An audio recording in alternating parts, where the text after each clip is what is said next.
this program we have launched, a great, we'll put a lot of energy behind it, is directed at saving lives in inner city communities. What do you think this is about, saving lives in Beverly Hills? Attorney General William Barr, in his signature style, talking about the launch of Operation Legend. Welcome back. Since the Justice Department started that program in July, more than 200 people have been charged with federal crimes. 1,000 have been arrested so far. Their cases and investigations continue. The initiative, which targets violent crime in major metropolitan cities, was named in honor of 4-year-old Legend Talafiero from Kansas City, Missouri. He was shot and killed while sleeping in late June. His suspected killer, 22-year-old Ryson Elias, is in jail on second-degree murder charges. Operation Legend has also been credited with the arrest of James Timothy Norman, who allegedly conspired to murder his nephew. That murder case was unsolved since March of 2016. And joining us now to talk more about Operation Legend is Michelle Malkin, host of Sovereign Nation, right here on Newsmax TV. You can catch Michelle every weeknight or weekend night right here on the network. Michelle, great to see you again. Thanks, John. All right, so let's talk about this. I mean, we know specifically based on Operation Legend what the Republicans and William Barr's DOJ are going to do to combat the rise of violent crime we've seen on the streets of our once great cities. But we're 3 nights into the DNC, Michelle, and we really have no tangible or concrete plans from Democrats about how they're going to protect the federal courthouse in Portland or the people of Chicago who watch these kids get murdered every single weekend on the streets. Yeah, and I don't think, at least from what I've seen of the coverage, that we've seen any explicit acknowledgement or gratitude towards law enforcement at all levels, peace officers who are trying to restore some sense of domestic tranquility.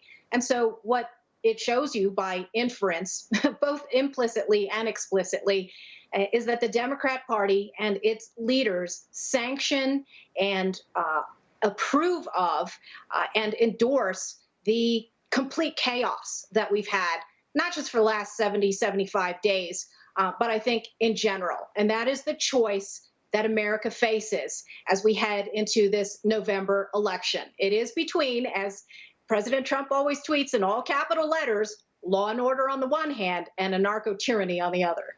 I wanted to get your take also on this breaking news today involving Steve Bannon, who's been indicted along with 3 others in the Southern District of New York. The 4 are accused of defrauding thousands of donors in connection with their campaign, We Build the Wall, which raised more than $25 million. What's your take on what we learned today about Bannon, Michelle? Yeah, so I'll tell you, first of all, full disclosure, that I visited We Build the Wall last year. I, on my own dime and expense, drove down there from Colorado, was very impressed with what I saw. I know that there are many, many good people that are involved in that project. I've heard from and read about many Border Patrol agents, people who work at Department of Homeland Security who are appreciative of what happened there.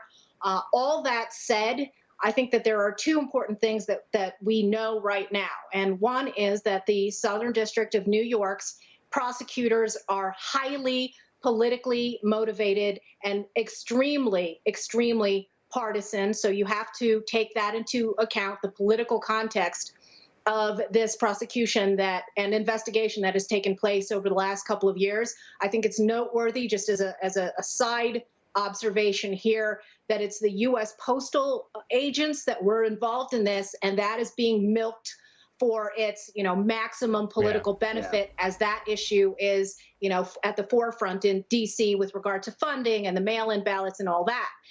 On the other hand, I have to say too that I have no conclusion yet as to whether these are legitimate charges.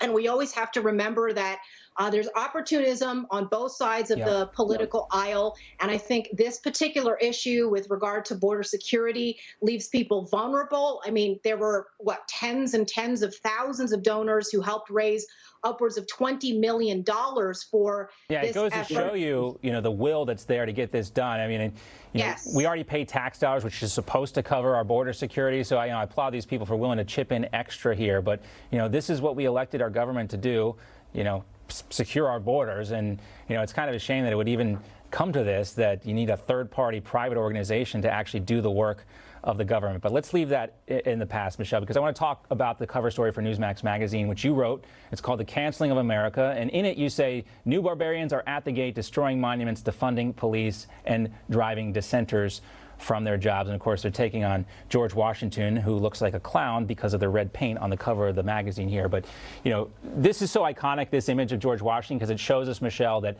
no one is safe here. They are coming for everyone, and complete destruction is the objective of the cancel culture. Yeah, that's right. And the radical left is and always has been out to cancel America. It is a perpetual campaign that's waged on a mountain of lies, lies about our founders, lies about the police, lies about conservatives, lies about patriots. And you've got essentially these cultural Marxists and anarchists who've nurtured generations of aggrieved young minds to believe these falsehoods to be self-evident, that all white people are inherently privileged, that all black people are inherently oppressed, that the police are irredeemably racist and an oppressive force in America, and that our country is somehow some incorrigibly racist, sexist, fill-in-the-blank phobic nation in need of transformative dismantling and reimagining. And so tearing down the statues is really just the tip of the iceberg here. It's about canceling more than Confederate statues. It's all statues. It's statues of conquerors from Spain. It's statues of Catholic icons. And it's about canceling Christianity in a large part, too. And I think that doesn't get as much attention as it should. Yeah, and even Stevie Ray Vaughan's statue in Austin, Texas, we talked about this yesterday with Colonel Allen West. Even Stevie Ray Vaughan is not safe from these statues. No real Texan would ever deface Stevie Ray Vaughan's statue. Michelle, great to see you. We'll see you this weekend on Michelle Malkin, Sovereign Nation. Take care. Newsmax TV is now America's fastest growing cable news channel. We give you the real news you need. So subscribe to our YouTube channel and give us a thumbs up. If you like this video, share it with your friends.